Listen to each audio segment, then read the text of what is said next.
throughout the entire season if he's got that many already. Well, Manchester City are getting closer, aren't they?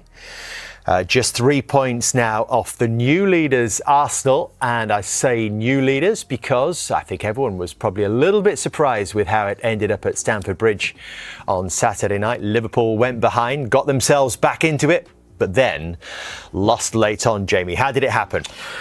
Well, I just want to look and go back to a few things we've been talking about with Liverpool in terms of when we've been analysing on Monday Night Football. I just want to look at the first goal and where it actually comes from. I think it's really interesting how Liverpool sort of set up and defend, really. And I'm just going to stop it now. And when you look at Liverpool, and don't forget what we said against Crystal Palace, Liverpool always like the extra man on the back line in terms of their centre-backs. So it's man for man almost all over the pitch. Full-back v winger, full-back v winger, winger v full-back on that side. Salah's here. So Boslai stepped forward. So it's almost like a 4-4-2, really. That's exactly what it is for Liverpool in terms of the press. Gravenberch just here and McAllister here. Now, if you actually look at Liverpool's two centre-backs, it's 2v1. So they've got a spare man. But that means Chelsea have got a spare man somewhere else. And that man is the goal scorer here. In oceans of space, Caicedo, who was absolutely fantastic in the game. But this is the knock-on effect. If Liverpool always want to have a spare man at the back, someone is spare somewhere else. And the teams now, and especially Maresca with Chelsea, has found this spare man in 3 times against Arne Slot's Liverpool and caused them real problems. And the goal's fantastic, but it comes from that. McAllister steps in, and the strike is absolutely fantastic. There, I mean, what a strike. Are we talking now about Moisés Caicedo? I think Gary Neville said it the other night as being the best midfield player in the Premier League. Oh, he's very close. He wouldn't be the best for me. I would, if you're talking about all-round midfield player, I would say Declan Rice would just pip him for me. I just think he's got an extra little bit of quality with the ball. But there's no doubt over the last, not just this season, if you think from sort of Christmas onwards, last season, he was good as anybody in the Premier League.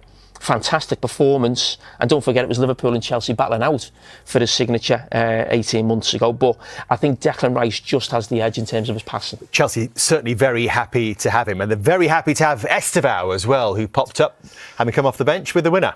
Yeah, he did. And again, it's a Chelsea win, but we're going back to Liverpool, and again I keep going back to the analysis we did on Monday Night Football where they were with Crystal Palace late on in the game. There's a throw-in happening and get played through too easy. This happens again. And my criticism of Liverpool being almost like a basketball team, again, it's come back to haunt them. You know, this thing about being end-to-end in a game of football like this, Liverpool should be dominating this game when you consider the personnel Chelsea have got. And it's fantastic football from Chelsea. But the point I'm making about that is when the ball gets switched, your actual left winger for Liverpool is behind the fullback. Now, Andy Robertson is a really experienced player. I'm not sure if he had a knock in this situation as well. But again, far too easy to play through Liverpool and get at them. It's a tough place to go, Chelsea, but with the team Chelsea had out, that's a game Liverpool should have won, especially going at 1-1. But from Chelsea's point of view, it's absolutely fantastic result for them.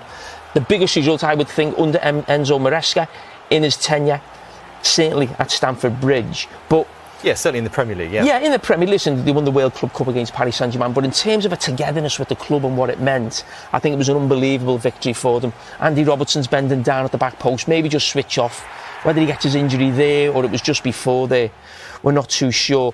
But that was a victory that does a lot for a club in terms of the manager. I love the manager celebration. I loved him running down there. I can't believe he can't come in front of the cameras afterwards. That's just ridiculous. You know, afterwards you want to hear from him. As I said, for me, his biggest result, that will build a connection with the supporters. I said a lot last season with Enzo Maresca. I'm a huge fan of his. I think he's a really good coach. As I said, every time they come up against Liverpool, they seem to have a plan to get the better of them. But at times, there wasn't that real connection with the supporters. And maybe that was just waning in the last few weeks again. Because obviously what happened in the summer was fantastic, but some poor results. But celebrating like that, a win like that against the champions, I think creates a really strong bond. So keep on celebrating like that. Yes, please. That's what we want. Forget the cards. They're the moments we want to. Right then, Blues faithful, we need to talk about Saturday night at the Bridge. What an absolutely incredible result that was, and Jamie Carragher's had his say on how it all unfolded. Let me tell you, this analysis is absolutely fascinating, and it reveals exactly why Enzo Maresca is proving the doubters wrong week after week. Based on verified information from October 2025, the match saw Chelsea triumph 2-1 over Liverpool at Stamford Bridge on Saturday, 4th October. Moisés Caicedo opened the scoring with a stunning long-range strike in the 14th minute that crashed into the top corner, before 8-year-old Brazilian wonderkid Estêvão scored a dramatic 95th-minute winner after Cody Gakpo had equalised in the 63rd minute. But here's where it gets really interesting. Carragher's tactical breakdown shows this wasn't just luck, this was pure footballing intelligence from our manager. Now, before we dive deeper into this brilliant analysis, if you're loving this exclusive Chelsea content and want to stay ahead of every development at Stamford Bridge, make sure you hit that subscribe button right now. We're bringing you the inside track on everything Blues, and trust me, you don't want to miss what's coming next. Right, let's get back to it. Carragher pointed out something absolutely crucial about Liverpool's setup that Maresca has clearly identified and exploited not once, not twice, but 3 times this season. The Reds always want that extra man at the back, their centre-backs operating in a 2v1 situation. Sounds solid, doesn't it? But here's the thing, if Liverpool have got a spare man at the back, someone else is spare somewhere on the pitch. And guess who's been finding that space? Moisés Caicedo. Oceans of space, as Carragher described it. The Ecuadorian has been absolutely sensational, hasn't he? Speaking of Caicedo, Gary Neville recently called him the best midfielder in the Premier League. Carragher disagreed slightly, saying, Declan Rice just edges it for overall quality with the ball, but admitted Caicedo's been as good as anyone since Christmas last season. That goal, an absolute rocket from 20 yards that crashed into the top corner, was world-class. Remember, Liverpool and Chelsea were battling for his signature 18 months ago, and right now, we're absolutely delighted to have him in blue. The 23-year-old was even named Chelsea's Player of the Season for 2024-25, and Real Madrid are reportedly monitoring him closely, which tells you everything about his current level. But let me tell you what really caught my attention in Carragher's analysis. He went back to his Monday Night Football breakdown from the Crystal Palace match and highlighted a pattern. Liverpool play like a basketball team at times, end-to-end, constantly transitioning. Against a team with Chelsea's quality, that's asking for trouble. And on Saturday night, it came back to haunt them. The second goal situation perfectly illustrated this. Andy Robertson, an experienced international defender who's now Liverpool's vice-captain, following Trent Alexander-Arnold's departure to Real Madrid, ended up behind his own fullback. Whether he had a knock or simply switched off, it was far too easy for Chelsea to play through Liverpool's lines. Here's what makes this victory even more special.